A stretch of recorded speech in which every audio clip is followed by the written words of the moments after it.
이 시간 우리에게 주시는 하나님의 말씀은 신약 성경 로마서 12장 1절과 2절 두 절의 말씀이 되겠습니다. 로마서 12장 1절 2절 말씀을 제가 봉독할 때 하나님의 말씀을 눈으로 함께 따라 읽어 주시기 바랍니다.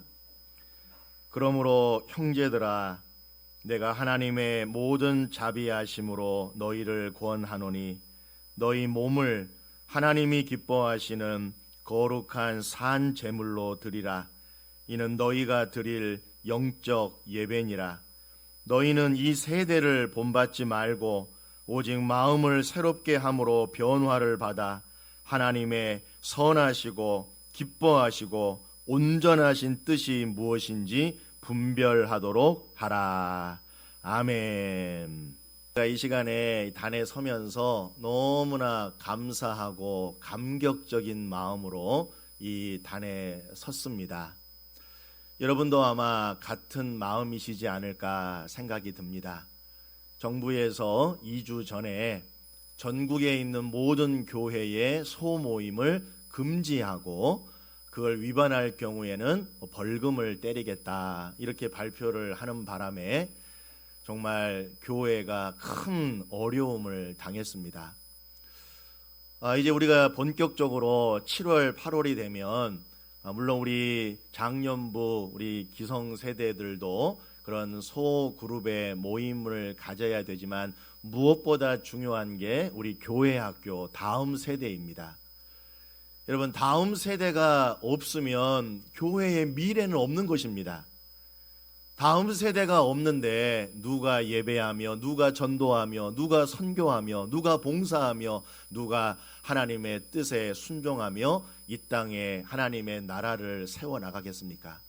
그런 면에서 교회에 있어서 어쩌면 미래를 준비함에 있어 가장 중요한 것은 다음 세대를 잘 믿음과 말씀으로 길러내는 것일 것입니다.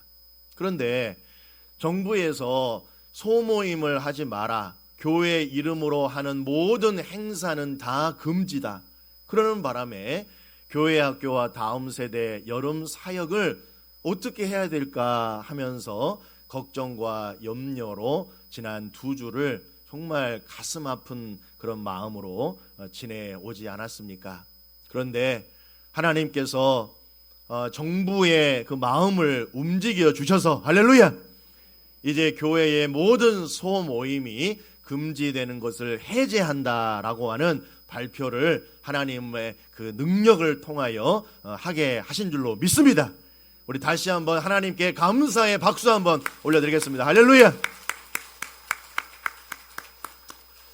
하나님께서 일하지 아니하시면 우리가 아무리 노력한다고 해도 역시 우리는 대한민국의 국민일 따름이고 이 모든 것을 또 쥐고 있는 정부와 또 그 담당하시는 사람들의 이 결정과 판단에 따라 우리는 또 따라갈 수밖에 없는 현실이지 않습니까?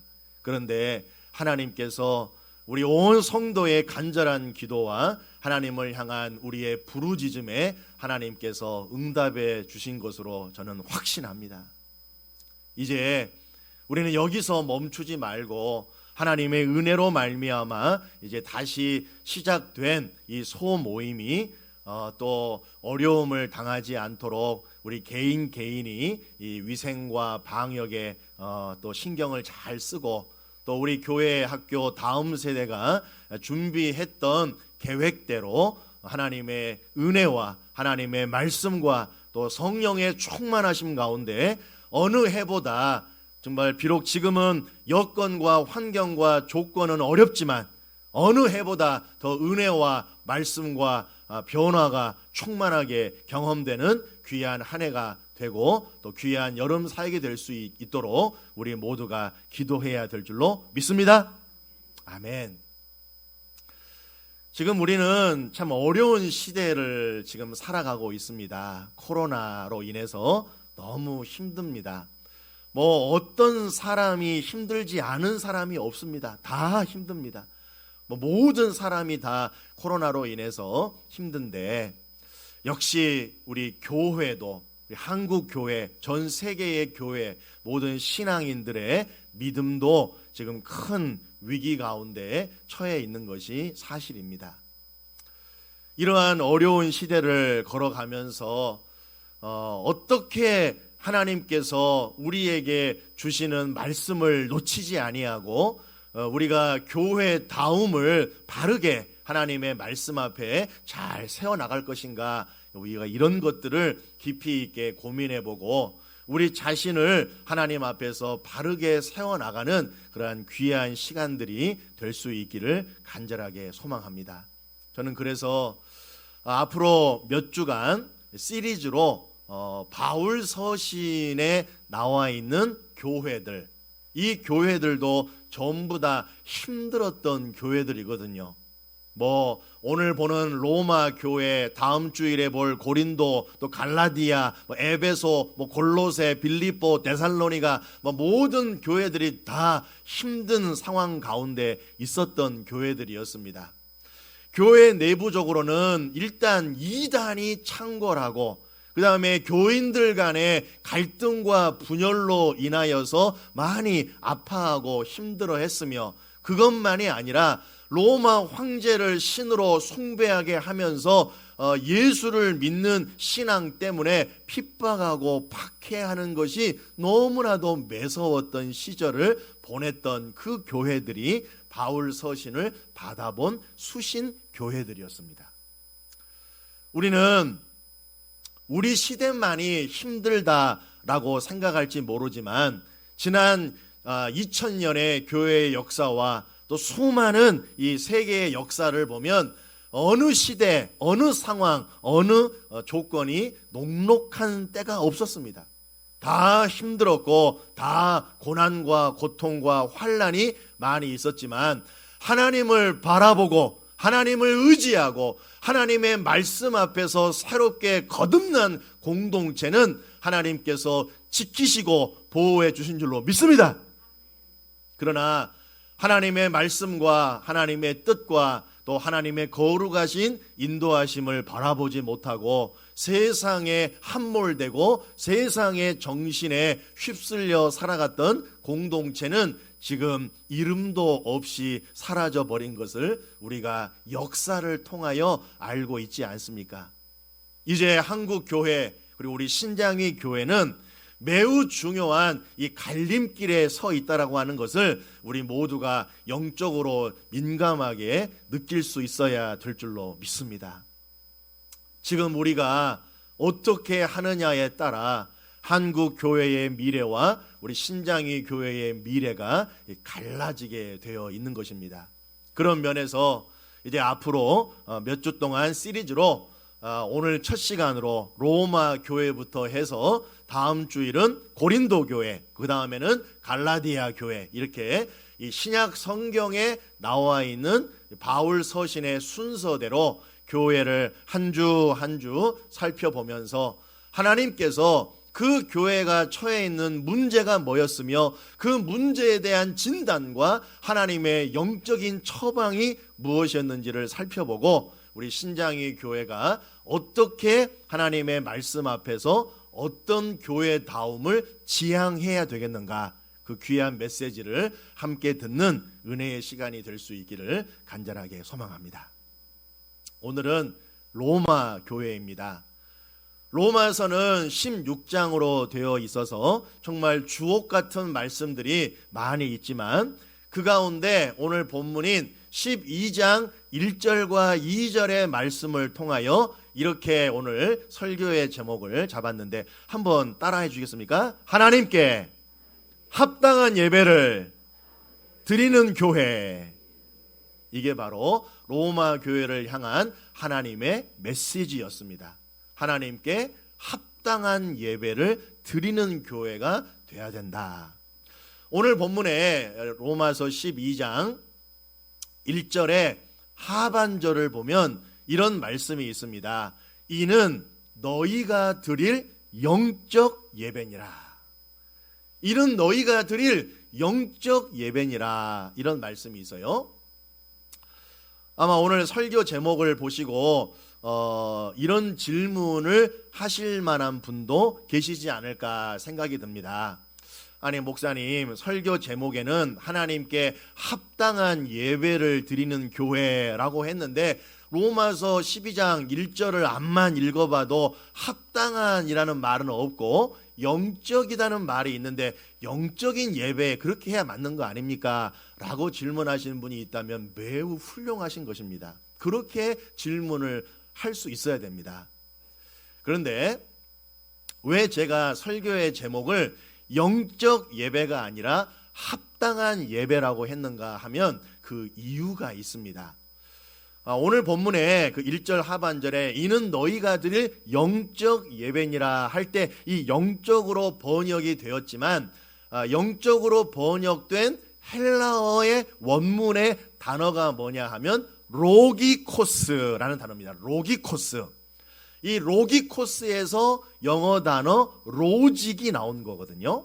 그런데 이 로기코스의 원어의 뜻은 뭐냐 하면 합당한, 마땅한 그런 뜻입니다. 그런데 번역을 영적이라고 번역을 했어요. 저는 좀 개인적으로 아쉽습니다. 원문의 뜻대로 합당한이라고 번역했으면 더 좋지 않았었을까. 왜냐하면 영적이라는 뜻을 가진 헬라어 단어는 따로 있거든요. 푸뉴마티코스라는 단어가 따로 있습니다. 헬라어로 영을 푸뉴마라고 하는데 영적, 푸뉴마티코스라고 합니다.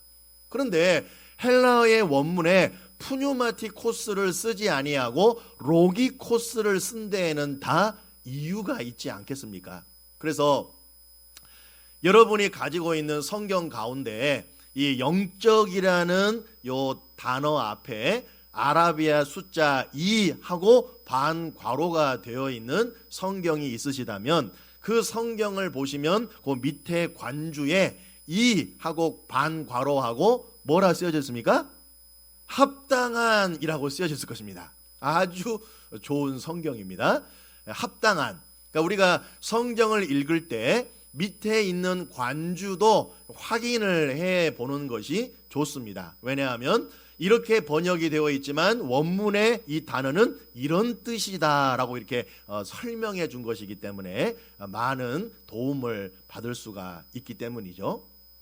그러니까 이는 너희가 드릴 영적 예배다. 영적 예배 그러면은 마치 이런 오해를 할 수가 있어요. 뭐 예배를 드릴 때 막 갑자기 막 방언이 터지고 막 입신이 일어나고 막 신유의 은사가 일어나고 막 엑스타시에서 뭐 황홀경 가운데 막 예배가 이루어지는 거, 이런 것을 영적 예배라는 식으로 오해할 수가 있기 때문에 원어의 의미대로 합당한, 이는 너희가 드릴 합당한 예배니라, 이렇게 번역을 하면 좋겠다 이겁니다.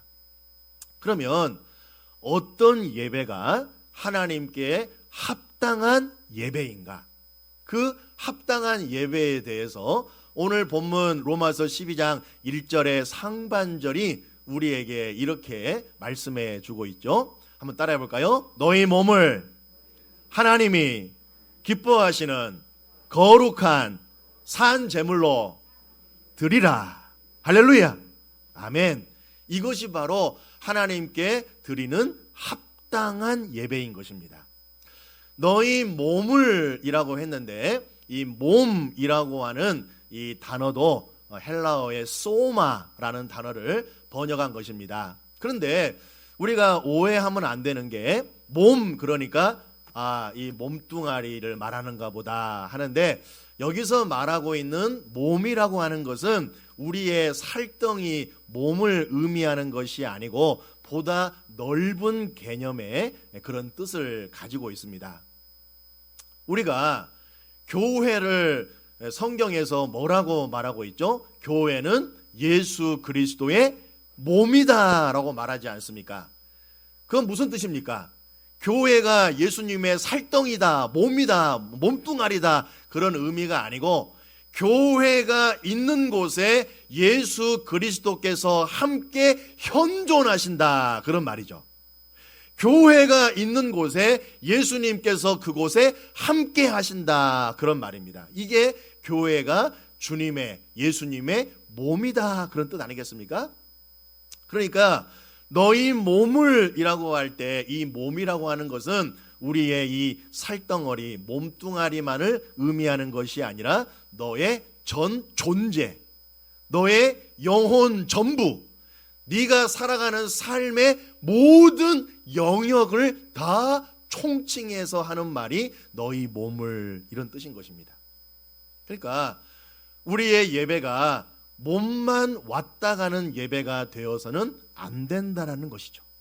여기에 너희 몸을, 그러니까 우리 이 몸만 생각하지 말고 우리의 마음과 우리의 영혼과 우리의 전 존재와 우리의 삶의 모든 영역을 다 포함해서 하는 말이 너희 몸이다라고 하는 것이죠.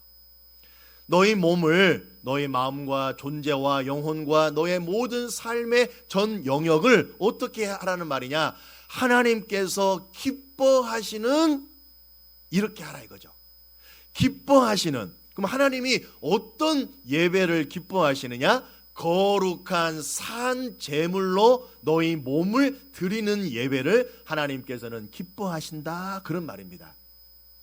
그럼 여기서 중요한 게 뭐냐 하면 거룩한 산 제물로 드린다, 이 의미를 우리가 알아야 됩니다.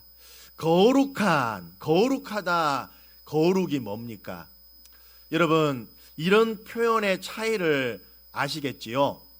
나 시간이 나서 너 만나러 왔어 라는 말과 나 일부러 시간을 내서 너를 만나러 왔어, 이 차이가 좀 느껴지십니까? 나 시간이 나서 너 만나러 왔어, 나 일부러 시간을 내서 너를 만나러 왔어. 또는 나 여기 재물이 있으니까 재물을 드리는 거야, 이거와 나는 미리 준비하여 준비한 재물을 하나님께 드리는 거야, 이 차이가 느껴지십니까? 시간이 나서 너를 만나러 왔어와 시간을 일부러 내서 너를 만나러 왔어, 여기 재물이 있으니까 재물을 드린다와 미리 준비한 재물을 드린다, 바로 이것이 거룩의 의미를 우리에게 가르쳐 주는 것입니다. 거룩은 히브리어로 카도시라고 하는데 그 뜻은 뭐냐 하면 구별한다, 그런 말이에요. 구별한다. 시간이 많이 있는데 그 시간이 그냥 어쩌다가 나니까 너를 만나러 온 게 아니라 내가 일부러 시간을 구별하여 그 시간을 내가 내가지고 너를 만나러 특별하게 왔다, 바로 이것이 거룩이라고 하는 것입니다. 우리는 하나님께 거룩한 예배를 드려야 될 줄로 믿습니다. 우리 모두는 이런 마음이겠지요. 우리가 뭐 시간이 남아 돌고 뭐 한가하고 뭐 시간이 여유가 많아서 하나님께 예배를 드리러 온 것이 아닙니다. 우리는 바쁘고 분주하고 얼마나 한 주간을 힘들고 어렵고 또 힘차게 달려오시느라 우리 모두의 몸과 마음이 얼마나 지쳐 있습니까? 우리도 다 잠 많이 자고 싶고 쉬고 싶고 널브러져 있고 싶고 뭐 다 그러고 싶지 않겠습니까? 그러나 시간의 주인이신 하나님, 생명의 주인이신 하나님, 역사의 주인이신 하나님, 우리를 죄 가운데서 구원하신 하나님의 은혜 때문에 우리는 시간을 특별히 일부러 내서 이 시간을 준비하여서 하나님을 예배하기 위하여 이 자리에 앉아 하나님을 예배하는 것이 우리의 믿음인 줄로 믿습니다. 그래서 이 예배가 거룩한 예배인 것입니다. 세상 사람들은 이 예배의 거룩성을 알 수가 없지요. 그러나 하나님을 믿는 하나님의 백성과 자녀에게는 거룩은 당연한 것입니다. 내게 주어진 시간, 그 중에 특별한 시간을 내어서 하나님을 예배하는 시간으로, 하나님께 기도하는 시간으로, 하나님을 찬양하는 시간으로, 하나님을 만나는 시간으로, 하나님의 말씀 앞에 내 자신을 비추는 시간으로 내가 일부러 시간을 내서 하나님을 만나는 그 행동이 거룩한 것입니다. 그래서 교회는 거룩한 것입니다. 교회는 세상에 있는 어느 기관과 비교할 수 없는 거룩한 곳입니다. 왜냐하면 하나님을 위하여 구별된 곳이기 때문이죠. 그런 면에서 하나님은 거룩한 것을 좋아하십니다. 왜요? 내가 거룩하니 너희도 거룩하라. 하나님께서 거룩한 분이시기 때문에 우리도 거룩하게 하나님의 은혜를 은혜인 줄 알고 하나님의 하나님 되심을 인정하는 마음으로 시간을 일부러 내고 미리 재물을 준비하고 준비된 마음으로 하나님을 만나러 나오는 이 예배의 자리를 하나님은 너무나도 기뻐하신다는 사실입니다.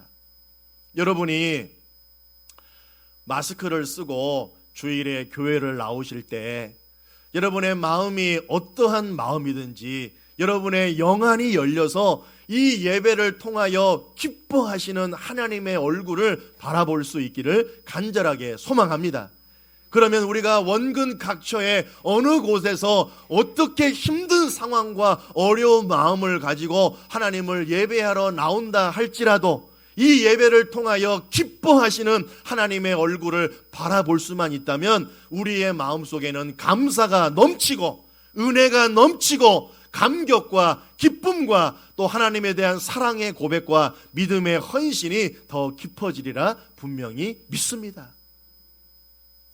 하나님이 기뻐하시는 예배는 어떤 예배라고요? 거룩한 예배, 그리고 산 제물로 드리는 예배인 것입니다. 구약의 제사를 보면 구약의 제사에 그 바치는 동물들은 전부 다 살아있는 것이어야 되었습니다. 죽어있는 것은 하나님께 드릴 수 없었어요. 왜 하나님은 살아있는 동물을 받으시는가? 그것은 뭐냐 하면 예배를 통하여 하나님과 깊은 만남의 현장성, 그 만남의 생생함, 그리고 그 예배를 통하여 하나님께 날마다 새롭게 응답하고 반응하라는 하나님의 메시지인 줄로 믿습니다. 우리의 예배가 죽어있는 예배가 되어서는 안 됩니다.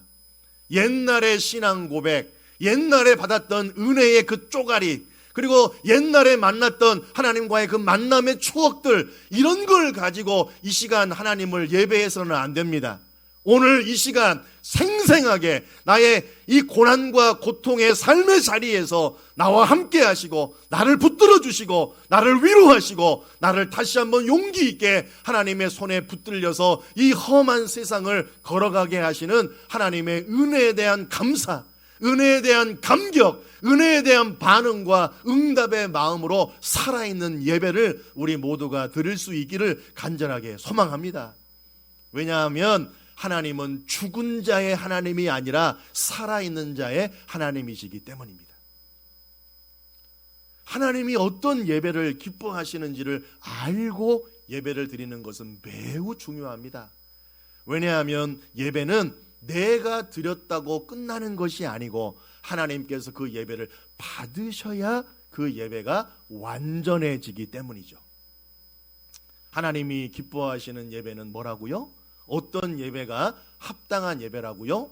우리의 몸과 마음과 영혼과 존재와 우리의 모든 삶의 전 영역을 하나님이 기뻐하시는 구별된 거룩한 생생하게 살아있는 그 산 제물로 하나님께 드리는 그 예배를 하나님은 기뻐하신다라고 말씀해주고 계십니다. 여러분, 모든 그리스도인의 삶의 문제의 원인은 뭐냐? 이 예배가 잘못된 데서부터 다 파생되는 것입니다. 하나님과의 관계가 올바르게 살아있는데 어떤 문제가 하나님과 나 사이에 끼어들 자리가 없지 않겠습니까?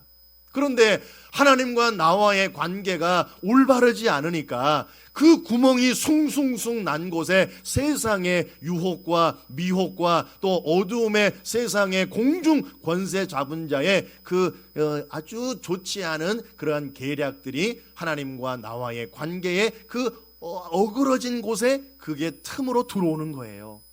그래서 삶의 문제가 끊어지지 않는 것이며 삶의 문제가 살아갈수록 계속 더해지는 것입니다. 여러분, 예배만이 우리를 새롭게 합니다. 예배만이 우리를 살릴 수가 있습니다. 하나님께 드리는 합당한 예배만이 이 코로나 시대에 하나님께서 하나님의 모든 백성과 자녀와 주의 몸된 교회를 향하여 하나님께서 첫 마디로 우리에게 주시는 그 첫 번째 메시지임을 여러분 꼭 잊지 않으시기를 주님의 이름으로 축원합니다. 그러면 하나님께 합당한 예배, 이런 예배를 드리면 어떤 결과가 우리에게 주어지는가? 오늘 본문에 2절의 말씀이 두 가지를 우리에게 말해주고 있습니다. 2절의 상반절에는 이렇게 말씀하고 있죠. 너희는 이 세대를 본받지 말고 오직 마음을 새롭게 함으로 변화를 받아 라고 말씀하고 있습니다. 그러니까 하나님께 합당한 예배를 드리면 어떤 결과가 주어지느냐? 변화가 있다라고 하는 것입니다. 변화. 여러분, 예배를 드리기 전과 예배를 드린 다음에 변화가 있어야 될 줄로 믿습니다. 생각의 변화, 마음의 변화, 행동의 변화, 동기의 변화, 어떤 용기의 변화, 삶을 바라보는 태도의 변화, 이 세상의 가치관에 대한 평가의 변화, 이런 변화들이 하나님께 합당한 예배를 드린 자는 자연스럽게 나올 수밖에 없다라고 하는 것입니다. 왜냐하면 하나님을 바라보는 합당한 예배를 드린 자는 이제는 더 이상 시선이 이 세상을 바라보지 않기 때문이죠. 그래서 이 세상을 따라가지 않습니다. 이 세상의 정신에 놀아나지 않습니다. 이 세상을 본받지 않는 것입니다. 어떻게 되느냐? 우리의 마음이 새로워지는 것입니다. 무엇으로요? 하나님의 말씀으로, 하나님의 오늘 내게 주시는 그 새로운 은혜로, 예수 그리스도와의 오늘의 새로운 만남으로, 하나님의 놀라운 그 축복의 말씀에 오늘 내게 주시는 그 하나님의 그 음성 앞에 내 마음이 새로워지게 해 주신다라는 사실입니다. 여러분, 하나님은 새 것을 좋아하십니다. 그래서 마지막 구원은 새 창조인 거예요. 하나님은 옛날 것을 다시 울거먹는 분이 아니십니다. 하나님은 지나간 것을 다시 붙드는 분이 아니에요. 보라, 새 것이 되었도다. 우리는 새로운 피조물인 것입니다. 하나님은 그래서 이 예배를 통하여 우리 한 사람 한 사람의 마음이 새로워지기를 원하십니다. 여러분, 이 예배를 드릴 때에 여러분의 마음이 하나님을 향하여 집중할 수 있기를 원합니다. 사람을 바라보고 돌아가는 예배를 백날 드려도 우리의 마음은 새로워지지 않습니다. 사람을 바라보면서 평가하고 비교하고 정죄하고 너는 왜 이래? 나는 이러는데 하면서 또 질투하고 시기하고 그래 봤자 내 마음이 새로워질 리가 없지 않습니까? 왜냐하면 성령께서 그런 마음에는 임재하시지 않기 때문이죠. 성령님은 어떤 곳에 임하시는가? 하나님의 말씀 앞에 마음을 내어놓고 그 마음이 하나님의 것으로 새로워지기를 갈망하는 자에게 성령은 충만하게 임하실 줄로 믿습니다. 이 모든 것은 다 예배에서 결정이 되는 거예요. 우리는 지난날 얼마나 많은 예배를 드렸습니까? 여러분들 신앙생활을 몇 년 하셨습니까? 여러분 그 신앙생활의 그 연조와 그 연수와 그 연륜만큼 여러분 얼마나 많은 예배를, 공예배와 사적인 예배를 얼마나 많이 드리셨습니까? 그런데 정말 중요한 게 뭡니까? 하나님께 합당한 예배, 그리고 내 마음이 예배를 드림으로 새로워지는 예배를 우리는 몇 번이나 드렸는가라고 하는 것입니다. 창세기 4장 4절과 5절에 보면 아주 기가 막힌 말씀이 적혀 있는데, 창세기 4장 4절 5절에 이렇게 되어 있어요. 여호와께서 아벨과 그의 제물은 받으시고 가인과 그의 제물은 받지 않으셨다, 이렇게 나옵니다. 가인과 아벨의 제사를 보고 많은 사람들이 이야기합니다. 하나님께서 가인의 제사를 받지 않으신 것은 재물 때문이다.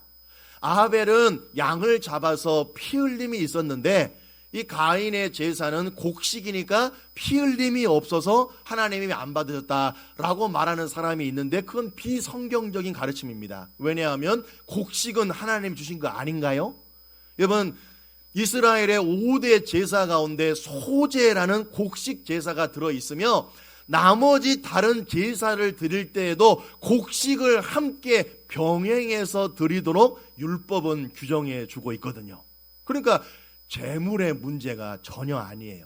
그러면 아벨의 제사는 받으시고 가인의 제사는 안 받으신 이유가 무엇이냐? 창세기 4장 4절 5절에 기록이 명확하게 되어 있죠. 뭡니까? 여호와께서 아벨과 그의 제물은 받으시고, 왜 하나님께서 아벨의 제사를 받으셨는가? 아벨이라는 사람의 마음과 그의 영혼과 그의 됨됨이 때문에 그 아벨이 드린 제물까지 받으신 것이며, 가인의 제사를 왜 안 받으셨는가? 제물의 문제가 아니라 가인이라는 사람의 그 마음과 영혼과 존재와 그 됨됨이가 하나님의 마음에 합당하지 않기 때문에 그가 드린 제물도 하나님은 받지 않으신 것입니다.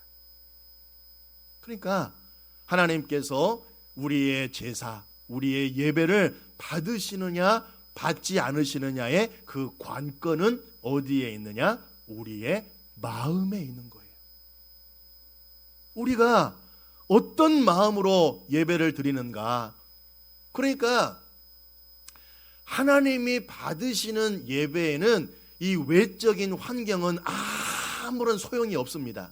큰 교회냐 작은 교회냐, 뭐 그런 건물이 좋다 나쁘다, 사람이 많냐 적냐, 뭐 화려하냐 초라하냐, 그거와는 아무런 상관이 없습니다.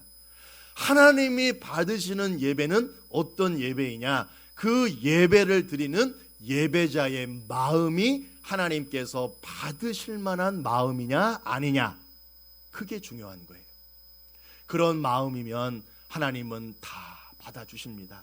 그러나 그런 마음이 아니면 하나님은 어떤 예배도 받지 않으십니다. 그러니까 우리가 오늘 이 시간 하나님께 합당한 예배를 드렸다면 우리의 마음이 새로워져야 돼요. 그리고 우리가 변화를 받는 모습이 있어야 됩니다. 두 번째는 뭐냐? 2절의 하반절의 말씀인데, 하나님께서 기뻐하시고 또 하나님의 선하시고 기뻐하시고 온전하신 뜻이 무엇인지 분별하도록 하라, 이렇게 말씀하고 있죠. 그러니까 하나님께 합당한 예배를 드리고 나면 어떻게 되느냐? 나는 작아 보이고 세상은 작아 보이고 하나님이 커 보여야 됩니다. 하나님만이 커 보여야 돼요. 하나님만이 크고 지존하시고 위대하시고 영광스러우신 하나님이심을 우리의 마음에서 느낄 수가 있어야 됩니다. 그래서 하나님께 합당한 예배를 드리면 하나님만 보여서 그 하나님의 선하시고 기뻐하시고 온전하신 뜻이 무엇인지를 분별하려고 노력하게 되는 것입니다. 그리고 분별한 걸로 끝납니까? 아니죠. 하나님의 뜻이 무엇인지를 알아냈으면 그 하나님의 뜻대로 순종하는 삶을 살아가야 될 줄로 믿습니다. 왜냐하면 순종이 제사보다 낫고 하나님의 말씀을 듣는 것이 숫 양의 기름보다 낫기 때문입니다. 코로나 시대에 우리 모두가 갈 바를 잃고 방향을 잃고 미래에 대한 불확실함과 여러 가지 어떤 외적인 어려움과 환난과 고난 속에서 우리의 마음이 늘 힘들고 어렵지만, 하나님은 로마 교회에 주셨던 그 메시지를 오늘 이 시대의 한국 교회와 특별히 우리 신장이 교회에 하나님은 말씀해 주십니다. 하나님께 합당한 예배를 드리라고, 우리의 모든 것으로 하나님이 기뻐하시는 거룩한 산 제물의 제사를 드리라고. 그래서 우리의 마음이 새로워져 변화를 받고 하나님의 선하시고 기뻐하시고 온전하신 뜻이 무엇인지를 잘 분별하여 이 세대를 본받지 말고 하나님의 뜻대로 순종하라 라고 말씀하시는 하나님의 음성 앞에 우리의 삶으로 응답하는 우리 모두가 될 수 있기를 주님의 이름으로 축복합니다. 기도하겠습니다. 사랑과 은혜가 충만하신 하나님, 사랑하는 온 성도가 예배당에서 함께 참여하는 오늘 거룩하고 복된 7월의 마지막 주일이며 성령 강림절 후 8번째 주일을 맞아 이렇게 한없는 감사와 영광의 예배를 하나님 앞에서 함께 모여 올려드리게 하시니 감사합니다. 코로나로 인한 현재의 고난과 고통의 상황 속에서 바울 서신에 등장하는 여러 고난 속에 있었던 교회들을 하나하나 살펴보며 이 시대 오늘 우리는 어떤 교회다움을 하나님 앞에서 지향해야 될지를 하나님 말씀해 주시니 감사합니다. 로마 교회와 같이 하나님께 합당한 예배를 드리는 교회가 되게 하시며 우리의 몸과 마음, 전 존재와 삶의 전 영역을 동원하여 하나님께서 기뻐하시는 거룩한 산 제물로 드리는 합당한 예배를 우리 모두 드리게 하여 주시옵소서. 그리하여 이 세대를 허망한 세대, 어두운 세대, 썩어지는 세대를 본받지 말게 하시고 오직 마음을 새롭게 함으로 변화를 받아 하나님의 선하시고 기뻐하시고 온전하신 뜻이 무엇인지를 잘 분별하며 분별한 하나님의 뜻대로 온전히 순종하는 우리의 삶이 되게 하여 주옵소서. 감사드리며 예수님의 이름으로 기도하옵나이다. 아멘.